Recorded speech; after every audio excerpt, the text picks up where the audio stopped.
23h48, un vendredi 12 août suffocant. La température collait à 26 degrés, même au 12e étage de cette tour de la Castellane.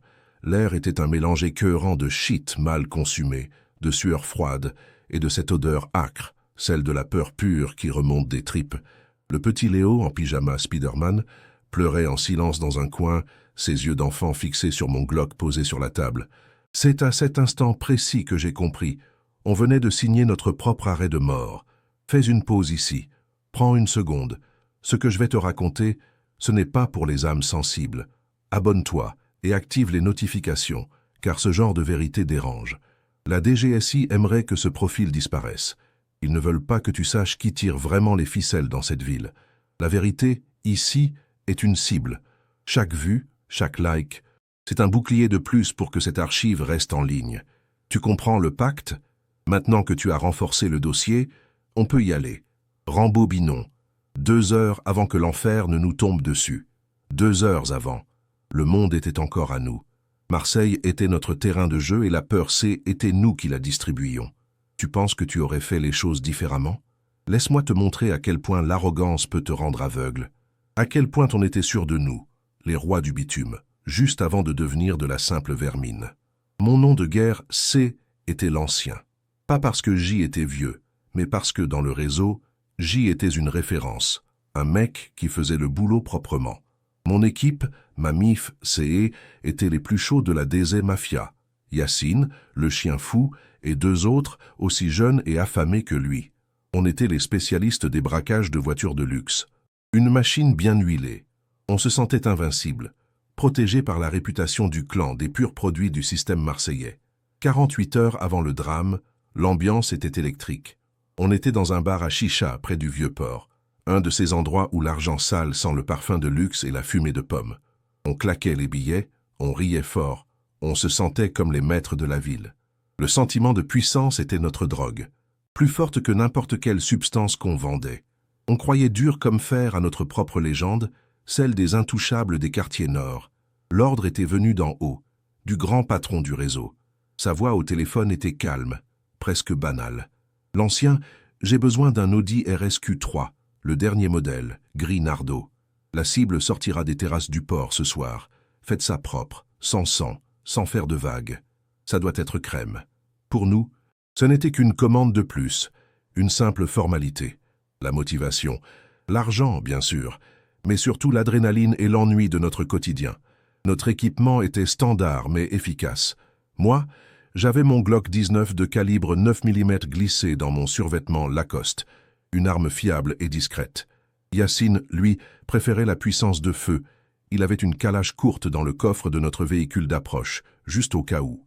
On portait tous nos uniformes, des vestes The North Face pour se fondre dans la masse, des TN requins aux pieds pour la vitesse. On était des soldats de la rue, prêts pour la guerre. Pour l'opération, on avait choisi une Peugeot 308 volée la semaine précédente. Une voiture banale, grise, invisible dans le trafic marseillais. Elle servirait à bloquer la cible par l'arrière. Pour l'avant, on avait un gamin sur un T-Max 560. Le scooter parfait pour se faufiler et forcer le véhicule à s'arrêter. C était un protocole qu'on avait répété des dizaines de fois, une chorégraphie mortelle et précise. Chaque détail était calculé pour une efficacité maximale, une extraction rapide. Le dernier briefing s'est fait dans la voiture, à quelques rues du centre commercial. On a repassé le plan une dernière fois. Le T-Max bloque, la 308 ferme la sortie, on sort, on prend les clés, on récupère l'Audi et on disparaît. 20 secondes, pas plus. La certitude du succès était totale. On allait juste déposséder un autre bourgeois de son jouet hors de prix. C était la routine, un simple charbon de plus dans notre carrière déjà bien remplie, une ligne de plus sur notre CV. Il était 22h15. Le parking souterrain des terrasses du port était presque vide. L'odeur de béton froid et de gaz d'échappement flottait sous les néons blafards. On était en position. Le moteur de la 308 tournait au ralenti. Un ronronnement discret dans le silence du sous-sol. Chaque seconde qui passait faisait monter la tension. Mais C était une bonne tension. Celle qui précède l'action. Celle qui te fait te sentir vivant. On était des prédateurs à l'affût, attendant patiemment notre proie. Et puis, elle est apparue. L'Audi RSQ3 gris nardo, flambant neuve, exactement comme dans la commande. Elle glissait doucement vers la barrière de sortie. Les vitres étaient teintées, impossible de voir à l'intérieur, mais on distinguait la silhouette d'un homme seul au volant. Il avait l'air fatigué, un cadre sup rentrant tard du bureau. La victime parfaite, un civil passif, qui n'opposerait aucune résistance. Notre plan semblait se dérouler sans le moindre accroc, un scénario écrit d'avance. Le timing était parfait. Au moment où l'Audi s'est arrêté devant la barrière, le T-Max a surgi de nulle part et s'est placé juste devant son capot. Simultanément, j'ai mis les gaz et j'ai positionné la 308 en travers derrière lui, bloquant toute possibilité de retraite. La manœuvre a pris moins de 5 secondes. La proie était piégée. Notre embuscade était un succès tactique. Le cœur battait la chamade. L'adrénaline inondait mes veines. C'était le moment. Je suis sorti, le visage à moitié dissimulé par ma capuche. Yacine était juste derrière moi. Sa présence massive suffisait à intimider n'importe qui. Je n'ai même pas eu besoin de sortir mon Glock. J'ai frappé à la vitre du conducteur. « Descends, file les clés et trace ta route. Fais pas le con. » Mes mots étaient calmes, professionnels. Je voulais que ça aille vite, sans drame, sans complications inutiles. Une simple transaction, en quelque sorte.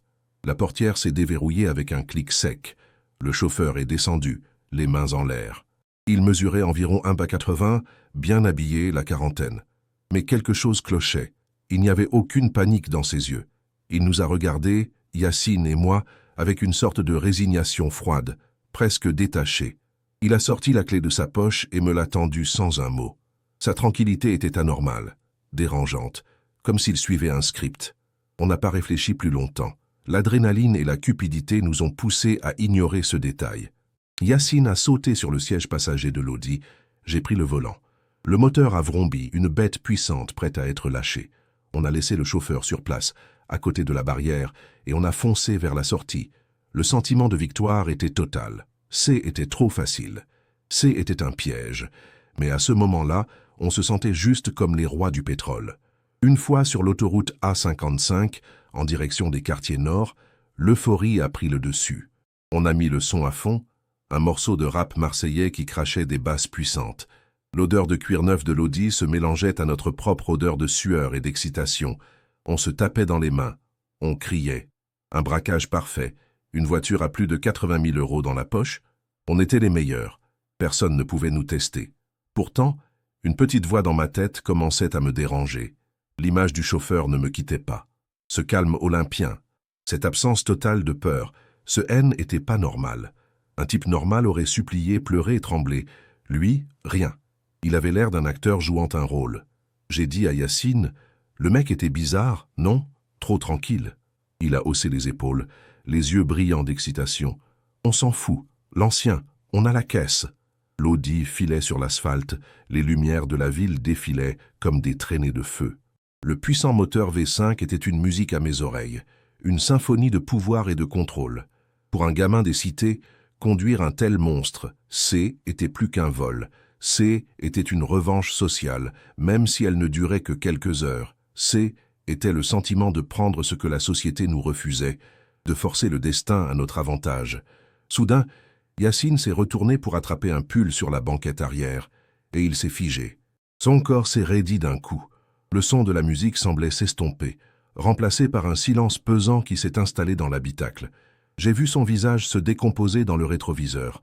Il s'est tourné vers moi, les yeux écarquillés, la bouche entr'ouverte, incapable de formuler un mot. J'ai senti mon estomac se nouer instantanément.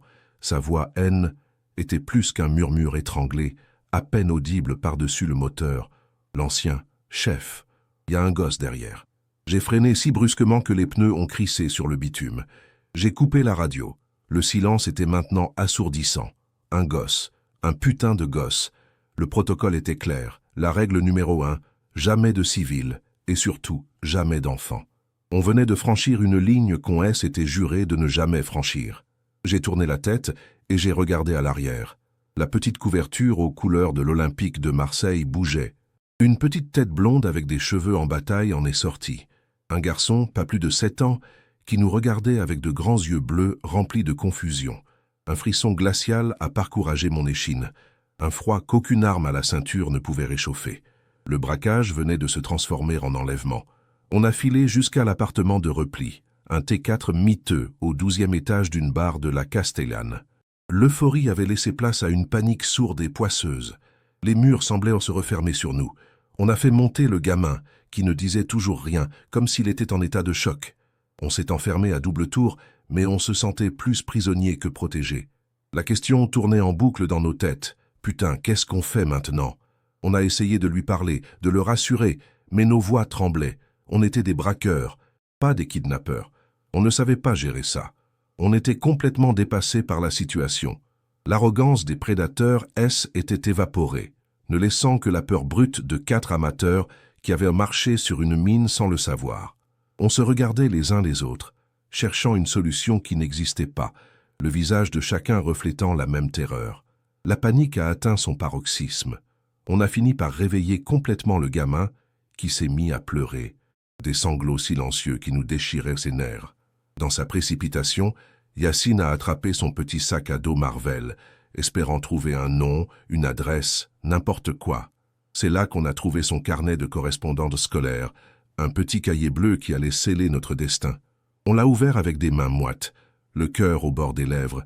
La page de garde était remplie d'une écriture soignée. Élève Léo Dubois. Responsable légal. Député Alain Le Faucon Dubois. Le silence qui a suivi la lecture de ce nom était plus lourd que le béton de la cité. Le Faucon. Tout le monde à Marseille connaissait ce nom. Un politicien à la réputation sulfureuse. Un ancien opérateur du GIGN. Un homme qui ne jouait pas selon les règles. On n'avait pas volé la voiture d'un bourgeois. On avait enlevé le fils du diable. À cet instant, on a compris. Le chauffeur calme, la facilité de l'opération. Ça n'était pas de la chance, ça était une invitation. Une Troïa. On était tombé dedans la tête la première. Le véhicule devait être équipé de plusieurs traceurs, un officiel et d'autres, invisibles. La livraison de la voiture n'était pas un échec de leur part, était l'activation d'un protocole de chasse. Et nous étions le gibier. La peur s'est transformée en une terreur pure et absolue. Mon téléphone a vibré. C était le patron du réseau. Sa voix n'était plus celle d'un chef, mais celle d'un homme terrifié qui essayait de sauver sa peau. Il hurlait dans le combiné, les mots se bousculant. « Vous êtes des hommes morts. Lâchez cette merde tout de suite. Débarrassez-vous du gosse. Le Faucon a verrouillé la ville. Il a mis 200 000 € sur vos têtes. Vous n'êtes plus les bienvenus ici. La DZ vous lâche. » La sentence était tombée. On était reniés, désavoués. Plus de protection, plus de réseau. On était seuls. De prédateurs. On était devenus des proies traquées avec une prime sur la tête. Le monde S était inversé en l'espace de quelques minutes. L'appartement N était plus un refuge. C était notre tombeau. On pouvait entendre le son distinct de plusieurs grosses cylindrées qui convergeaient à toute vitesse vers le bas de notre immeuble. Ce N était plus un doute. C était une certitude. On s'est précipité à la fenêtre, le cœur battant à tout rompre. Ce N, c'étaient pas des voitures de police, pas de gyrophares, pas de sirènes. C'étaient des Peugeot 3008 noirs, sans plaque d'immatriculation, qui se garaient en épi, bloquant toutes les issues de la cité. Des hommes en noir, lourdement armés, en descendaient avec une discipline militaire. Ils ont établi un périmètre de sécurité en quelques secondes. Ce N n'était pas la BRI. C était pire. C étaient ces hommes. L'assaut a été d'une violence inouïe. Pas de sommation. Pas de police. La porte de l'appartement a explosé, projetant des éclats de bois partout. C était l'escadron du Faucon. Des anciens légionnaires et des flics corrompus à sa solde. Leur protocole N n'était pas l'arrestation. C était l'extermination. Ils ont ouvert le feu avant même d'avoir un visuel complet de la pièce. Une pluie de calibre 7.62 a tout déchiqueté sur son passage. L, échange de tirs n'a pas duré une minute. C était un massacre. J'ai vu Yacine encaisser une rafale de Kalash en pleine poitrine, son corps projeté en arrière comme une poupée de chiffon. Un autre de mes gars a tenté de fuir par le balcon et s'est fait abattre, sa tête heurtant les poubelles 12 étages plus bas. J'ai senti une douleur fulgurante dans ma jambe, un craquement horrible. L'os venait de voler en éclats. Je me suis effondré en hurlant. Je gisais sur le sol, dans une mare de mon propre sang, l'odeur métallique se mélangeant à celle de la poudre. Ma vision se brouillait.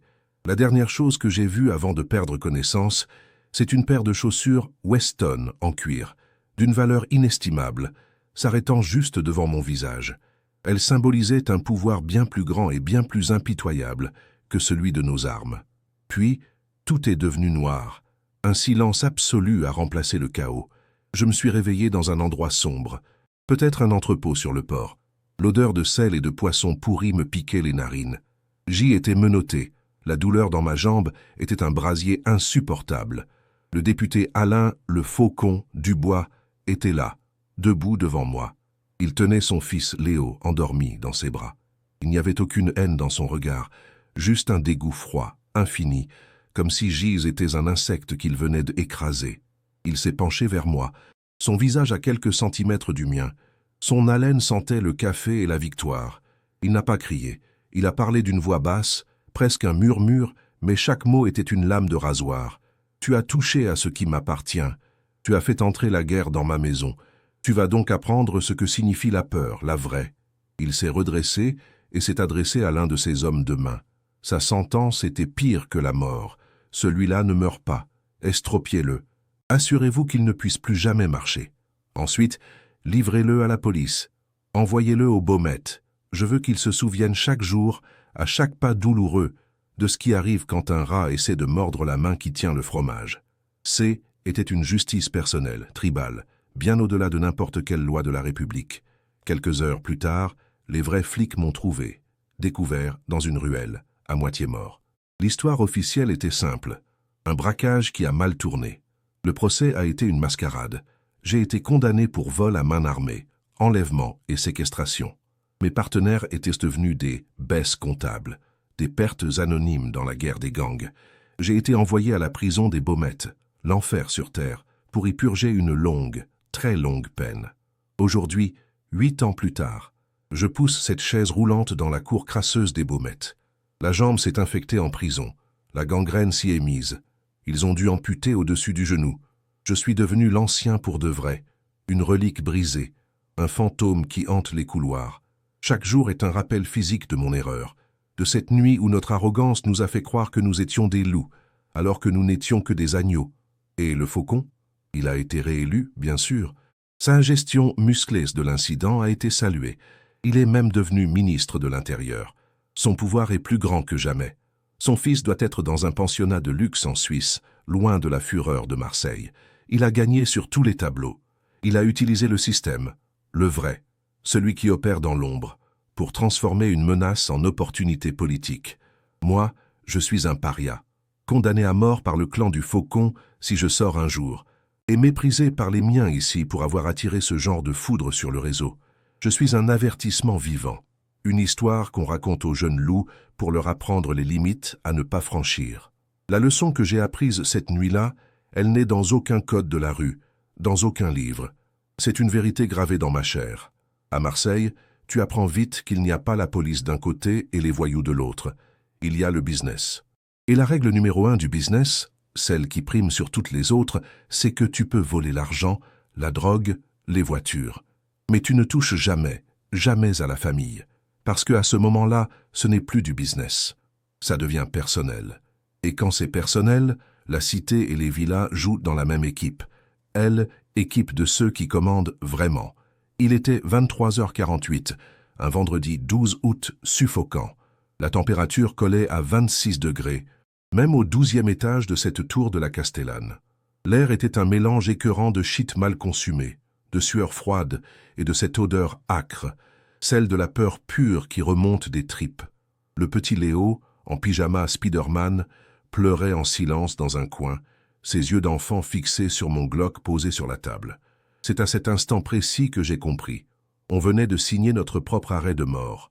Fais une pause ici. Prends une seconde. Ce que je vais te raconter, ce n'est pas pour les âmes sensibles. Abonne-toi et active les notifications, car ce genre de vérité dérange. La DGSI aimerait que ce profil disparaisse. Ils ne veulent pas que tu saches qui tire vraiment les ficelles dans cette ville. La vérité ici est une cible. Chaque vue, chaque like, c'est un bouclier de plus pour que cette archive reste en ligne. Tu comprends le pacte? Maintenant que tu as renforcé le dossier, on peut y aller. Rembobinons. 2 heures avant que l'enfer ne nous tombe dessus. 2 heures avant, le monde était encore à nous. Marseille était notre terrain de jeu, et la peur, était nous qui la distribuions. Tu penses que tu aurais fait les choses différemment? Laisse-moi te montrer à quel point l'arrogance peut te rendre aveugle, à quel point on était sûr de nous, les rois du bitume, juste avant de devenir de la simple vermine. Mon nom de guerre, était l'Ancien. Pas parce que J était vieux, mais parce que dans le réseau, J était une référence. Un mec qui faisait le boulot proprement. Mon équipe, ma MIF, étaient les plus chauds de la DZ Mafia. Yacine, le chien fou, et 2 autres, aussi jeunes et affamés que lui.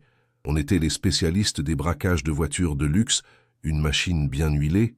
On se sentait invincible, protégé par la réputation du clan, des purs produits du système marseillais. 48 heures avant le drame, l'ambiance était électrique. On était dans un bar à chicha près du Vieux-Port, un de ces endroits où l'argent sale sent le parfum de luxe et la fumée de pommes. On claquait les billets, on riait fort, on se sentait comme les maîtres de la ville. Le sentiment de puissance était notre drogue, plus forte que n'importe quelle substance qu'on vendait. On croyait dur comme fer à notre propre légende, celle des intouchables des quartiers nord. L'ordre était venu d'en haut, du grand patron du réseau. Sa voix au téléphone était calme, presque banale. L'Ancien, j'ai besoin d'un Audi RSQ3, le dernier modèle, gris Nardo. La cible sortira des terrasses du port ce soir. Faites ça propre, sans sang, sans faire de vagues. Ça doit être crème. Pour nous, ce n'était qu'une commande de plus, une simple formalité. La motivation, l'argent, bien sûr, mais surtout l'adrénaline et l'ennui de notre quotidien. Notre équipement était standard mais efficace.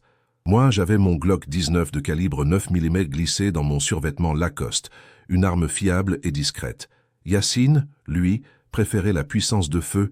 Il avait une calage courte dans le coffre de notre véhicule d'approche, juste au cas où. On portait tous nos uniformes, des vestes The North Face pour se fondre dans la masse, des TN requins aux pieds pour la vitesse. On était des soldats de la rue, prêts pour la guerre. Pour l'opération, on avait choisi une Peugeot 308 volée la semaine précédente. Une voiture banale, grise, invisible dans le trafic marseillais. Elle servirait à bloquer la cible par l'arrière. Pour l'avant, on avait un gamin sur un T-Max 560, le scooter parfait pour se faufiler et forcer le véhicule à s'arrêter. Était un protocole qu'on avait répété des dizaines de fois, une chorégraphie mortelle et précise. Chaque détail était calculé pour une efficacité maximale. Qu'à une extraction rapide. Le dernier briefing s'est fait dans la voiture, à quelques rues du centre commercial. On a repassé le plan une dernière fois.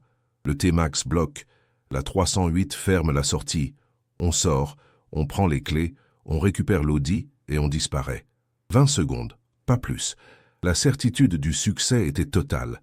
On allait juste déposséder un autre bourgeois de son jouet hors de prix. Était la routine. Un simple charbon de plus dans notre carrière déjà bien remplie, une ligne de plus sur notre CV. Il était 22h15. Le parking souterrain des terrasses du port était presque vide, une cathédrale de béton silencieuse et froide. L'air sentait le gaz de échappement refroidi et la poussière, un mélange stérile éclairé par des néons blafards qui faisaient grésiller l'atmosphère.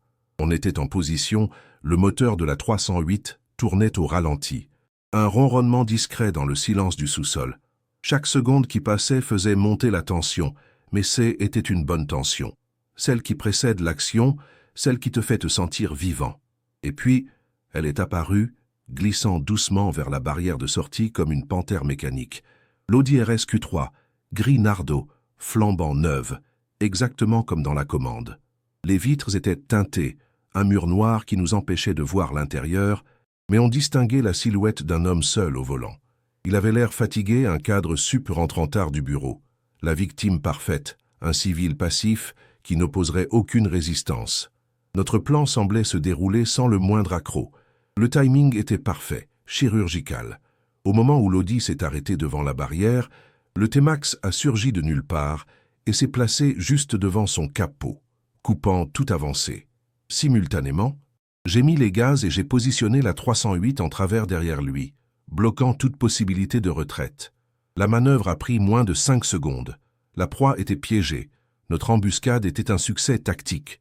Le cœur battait la chamade. L'adrénaline inondait mes veines. Je suis sorti, le visage à moitié dissimulé par ma capuche, l'allure d'un fantôme de la cité. Yacine était juste derrière moi. Sa présence massive suffisait à intimider n'importe qui. Je n'ai même pas eu besoin de sortir mon Glock. J'ai frappé sèchement à la vitre du conducteur, un son sec qui a résonné dans le silence. « Descends, file les clés et trace ta route. Fais pas le con. » Mes mots étaient calmes, professionnels, presque blasés. Une simple transaction, en quelque sorte. La portière s'est déverrouillée avec un clic sec, presque trop obéissant. Le chauffeur est descendu, les mains en l'air. Il mesurait environ 1,80. Bien habillé, la quarantaine. Mais quelque chose clochait. Il n'y avait aucune panique dans ses yeux. Il nous a regardés, Yacine et moi, avec une sorte de résignation froide, presque détachée. Il a sorti la clé de sa poche et me l'a tendue sans un mot. Sa tranquillité était anormale, dérangeante, comme s'il suivait un script. On n'a pas réfléchi plus longtemps. L'adrénaline et la cupidité nous ont poussés à ignorer ce détail troublant. Yacine a sauté sur le siège passager de l'Audi. J'ai pris le volant. Le moteur a vrombi. Une bête puissante prête à être lâchée. On a laissé le chauffeur sur place, à côté de la barrière, et on a foncé vers la sortie. Le sentiment de victoire était total. C était trop facile. C était un piège. Mais à ce moment-là, on se sentait juste les rois du pétrole. Une fois sur l'autoroute A55, en direction des quartiers nord, l'euphorie a pris le dessus. On a mis le son à fond. Un morceau de rap marseillais qui crachait des basses puissantes. L'odeur de cuir neuf de l'Audi se mélangeait à notre propre odeur de sueur et d'excitation. On se tapait dans les mains.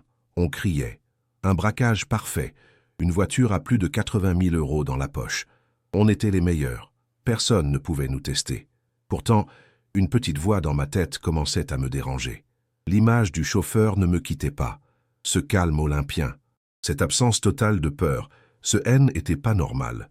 Un type normal aurait supplié, pleuré et tremblé. Lui, rien. Il avait l'air d'un acteur jouant un rôle. J'ai dit à Yacine, « Le mec était bizarre, non? Trop tranquille. » Il a haussé les épaules, les yeux brillants d'excitation. « On s'en fout. L'ancien, on a la caisse. » L'Audi filait sur l'asphalte, les lumières de la ville défilaient comme des traînées de feu. Le puissant moteur V5 était une musique à mes oreilles, une symphonie de pouvoir et de contrôle. Pour un gamin des cités, conduire un tel monstre, C était plus qu'un vol. C était une revanche sociale, même si elle ne durait que quelques heures. C était le sentiment de prendre ce que la société nous refusait, de forcer le destin à notre avantage.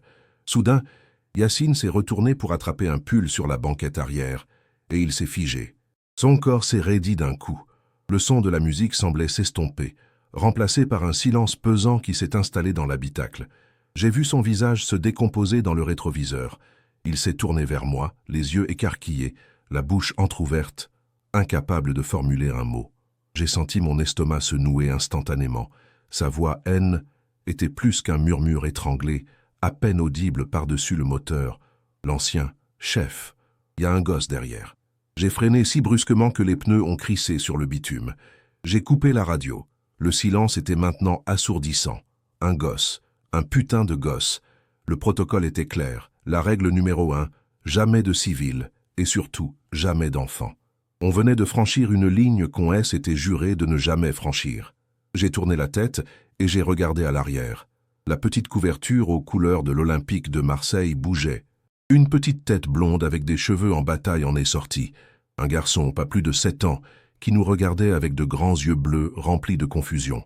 Un frisson glacial a parcouru mon échine. Un froid qu'aucune arme à la ceinture ne pouvait réchauffer. Le braquage venait de se transformer en enlèvement. On a filé jusqu'à l'appartement de repli, un T4 miteux au 12e étage d'une barre de la Castellane. L'euphorie avait laissé place à une panique sourde et poisseuse. Les murs semblaient se refermer sur nous. On a fait monter le gamin, qui ne disait toujours rien, comme s'il était en état de choc. On s'est enfermé à double tour, mais on se sentait plus prisonnier que protégé. La question tournait en boucle dans nos têtes. Putain, qu'est-ce qu'on fait maintenant? On a essayé de lui parler, de le rassurer, mais nos voix tremblaient. On était des braqueurs, pas des kidnappeurs. On ne savait pas gérer ça. On était complètement dépassé par la situation. L'arrogance des prédateurs était évaporée, ne laissant que la peur brute de 4 amateurs qui avaient marché sur une mine sans le savoir. On se regardait les uns les autres. cherchant une solution qui n'existait pas, le visage de chacun reflétant la même terreur. La panique a atteint son paroxysme. On a fini par réveiller complètement le gamin qui s'est mis à pleurer. Des sanglots silencieux qui nous déchirèrent les nerfs. Dans sa précipitation, Yacine a attrapé son petit sac à dos, Marvel, espérant trouver un nom, une adresse, n'importe quoi. C'est là qu'on a trouvé son carnet de correspondance scolaire, un petit cahier bleu qui allait sceller notre destin. On l'a ouvert avec des mains moites, le cœur au bord des lèvres, la panique, une panique pure, glaciale, qui a gelé le sang dans nos veines et asséché nos bouches. On a réveillé le gamin qui ne faisait que pleurer, des larmes silencieuses qui nous accusaient. Dans son petit sac à dos Marvel, au milieu des dessins et des bonbons, on a trouvé son carnet de correspondance. Élève, Léo Dubois, responsable légal, député Alain Le Faucon Dubois. Le silence dans l'appartement est devenu plus lourd que le béton de la cité, un poids écrasant sur nos poitrines. À cet instant, on a compris. Le chauffeur calme, la facilité de l'opération, ce n'était pas de la chance, c'était une invitation, une troïa. On était tombé dedans la tête la première. Le véhicule devait être équipé de plusieurs traceurs, un officiel et d'autres, invisibles. La livraison de la voiture N n'était pas un échec de leur part. C'était l'activation d'un protocole de chasse. Et nous étions le gibier. La peur s'est transformée en une terreur pure et absolue. Mon téléphone a vibré. C'était le patron du réseau. Sa voix N n'était plus celle d'un chef, mais celle d'un homme terrifié qui essayait de sauver sa peau. Il hurlait dans le combiné, les mots se bousculant. « Vous êtes des hommes morts. Lâchez cette merde tout de suite. Débarrassez-vous du gosse. Le Faucon a verrouillé la ville. Il a mis 200 000 € sur vos têtes. Vous n'êtes plus les bienvenus ici. La DZ vous lâche. » La sentence était tombée. On était reniés, désavoués. Plus de protection, plus de réseau. On était seuls. De prédateurs, on était devenus des proies traquées, avec une prime sur la tête. Le monde S était inversé en l'espace de quelques minutes. L'appartement N était plus un refuge, CE était notre tombeau. On pouvait entendre le son distinct de plusieurs grosses cylindrées qui convergeaient à toute vitesse vers le bas de notre immeuble. Ce N était plus un doute, C était une certitude. On s'est précipité à la fenêtre, le cœur battant à tout rompre. Ce N n'était pas des voitures de police, pas de gyrophares, pas de sirènes. C'étaient des Peugeot 3008 noirs, sans plaque d'immatriculation, qui se garaient en épi, bloquant toutes les issues de la cité. Des hommes en noir, lourdement armés, en descendaient avec une discipline militaire. Ils ont établi un périmètre de sécurité en quelques secondes. Ce N n'était pas la BRI, C était pire. C étaient ces hommes. L'assaut a été d'une violence inouïe. Pas de sommation, pas de police. La porte de l'appartement a explosé, projetant des éclats de bois partout. C était l'escadron du Faucon, des anciens légionnaires et des flics corrompus à sa solde. Leur protocole N n'était pas l'arrestation. C était l'extermination. Ils ont ouvert le feu avant même d'avoir un visuel complet de la pièce. Une pluie de calibre 7.62 a tout déchiqueté sur son passage. Les murs en plâtre n'offrant aucune protection. L'échange de tirs n'a pas duré 1 minute. C était un massacre. J'ai vu Yacine encaisser une rafale de Kalash en pleine poitrine, son corps projeté en arrière comme une poupée de chiffon, un regard de surprise figé sur son visage. Un autre de mes gars a tenté de fuir par le balcon et s'est fait abattre net, sa tête heurtant les poubelles 12 étages plus bas. J'ai senti une douleur fulgurante dans ma jambe, un craquement horrible. L'os venait de voler en éclats. Je gisais sur le sol dans une mare de mon propre sang, l'odeur métallique se mélangeant à celle de la poudre. Ma vision se brouillait, les cris S étouffaient dans un bourdonnement sourd. La pièce était un chaos de meubles renversés, de douilles encore chaudes et de corps sans vie. Le professionnalisme de l'assaut était terrifiant. Ils n'avaient laissé aucune chance, aucune ouverture. C'était une opération de nettoyage, et nous étions la saleté à éliminer sans état de âme. La dernière chose que j'ai vue avant de perdre connaissance, c'est une paire de chaussures Weston en cuir, d'une valeur inestimable, s'arrêtant juste devant mon visage. Elle brillait sous la faible lumière de l'ampoule du couloir, impeccable au milieu du carnage. Elle symbolisait un pouvoir bien plus grand et bien plus impitoyable que celui de nos armes. Puis, tout est devenu noir. Un silence absolu a remplacé le chaos, et le froid du carrelage a commencé à m'envahir. Le silence qui a suivi le vacarme était pire que les détonations. Un bourdonnement aigu dans mes oreilles, mêlé à l'odeur de poudre chaude, de plâtre éclaté et du sang de Yacine qui formait une flaque collante sur le lino. Les phares des 3008 noirs balayèrent la pièce, transformant la scène de carnage en un tableau macabre. Ce N n'était pas la fin d'un combat. Ça, c'était la conclusion d'une exécution. Ma jambe n'était plus qu'un amas de douleurs brûlantes, un rappel de mon statut de proie. Je me suis réveillé dans un endroit sombre, peut-être un entrepôt sur le port. L'odeur de sel et de poisson pourri me piquait les narines. J'y étais menotté. La douleur dans ma jambe était un brasier insupportable. Le député Alain le Faucon, Dubois, était là, debout devant moi. Il tenait son fils Léo, endormi, dans ses bras. Il n'y avait aucune haine dans son regard, juste un dégoût froid, infini, comme si j'y étais un insecte qu'il venait d'écraser. Il s'est penché vers moi, son visage à quelques centimètres du mien. Son haleine sentait le café et la victoire. Il n'a pas crié, il a parlé d'une voix basse, presque un murmure, mais chaque mot était une lame de rasoir. Tu as touché à ce qui m'appartient. Tu as fait entrer la guerre dans ma maison. Tu vas donc apprendre ce que signifie la peur, la vraie. Il s'est redressé et s'est adressé à l'un de ses hommes de main. Sa sentence était pire que la mort, une justice personnelle bien au-delà de n'importe quelle loi. Celui-là ne meurt pas. Estropiez-le. Assurez-vous qu'il ne puisse plus jamais marcher. Ensuite, livrez-le à la police. Envoyez-le au Baumette. Je veux qu'il se souvienne chaque jour, à chaque pas douloureux, de ce qui arrive quand un rat essaie de mordre la main qui tient le fromage. C était un protocole de torture psychologique, une condamnation à vie à la souffrance physique et à l'humiliation. Quelques heures plus tard, les vrais flics m'ont trouvé, découvert dans une ruelle, à moitié mort. L'histoire officielle était simple. Un braquage qui a mal tourné. Le procès a été une mascarade. J'ai été condamné pour vol à main armée, enlèvement et séquestration. Mes partenaires étaient devenus des baisses comptables, des pertes anonymes. 25 ans de réclusion, dont 15 de sûreté. J'ai été envoyé au Baumette, l'enfer sur terre, pour y purger ma longue peine. Aujourd'hui, 10 ans plus tard, je pousse cette chaise roulante dans la cour crasseuse des Baumettes. La jambe s'est infectée en prison, la gangrène s'y est mise. Ils ont dû amputer au-dessus du genou. Je suis devenu l'ancien pour de vrai, une relique brisée, un fantôme qui hante les couloirs.